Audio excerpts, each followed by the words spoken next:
आज की कहानी रुलाने वाली लव स्टोरी दो मासूम बच्चे की है जो बचपन से ही एक दूसरे से बेपनाह मोहब्बत करता था।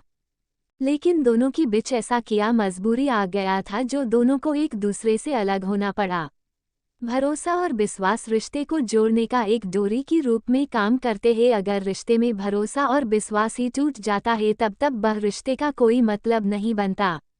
लेकिन कभी कभी प्यार में भरोसा और विश्वास होते हुए भी हमें एक दूसरे से बिछड़ना पड़ता है। लेकिन क्यों ऐसा होता है, ये सवाल सबकी मन में होता है, लेकिन ये सवालों की सही जवाब सबको पता नहीं होता। आज की कहानी रुलाने वाली लव स्टोरी भी कुछ ऐसी है जो प्यार में भरोसा और विश्वास की एक सच्चा प्यार करने वाला पायल और ऋषव की दुख भरी दास्तान।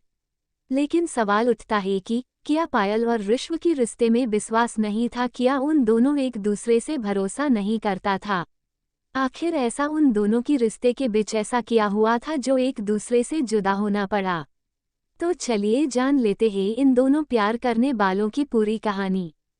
ये कहानी शुरू होती 2008 साल में पश्चिम बंगाल की एक छोटा से गांव में, जहां पायल और ऋषव की दो परिवार एक ही मोहल्ला में रहता था। पायल और ऋषव की घर बस 5 मिनट की दूरी पर था। दोनों बचपन से ही बहुत ही अच्छे दोस्त थे और दोनों की परिवार मध्यम परिवार से था। दोनों बचपन से ही एक स्कूल में पढ़ते थे। वह दोनों की दोस्ती इतना गहरा था कि वह दोनों स्कूल में एक साथ जाते थे और स्कूल से लौटते वक्त एक ही साथ लौटते थे। दोनों में खेलना कूदना लड़ना झगड़ना ये तो रोज की बात थी। दोनों की परिवार के बीच भी अच्छे मेल था, इसलिए दोनों की परिवार से उन दोनों की दोस्ती से कोई ऐतराज नहीं था।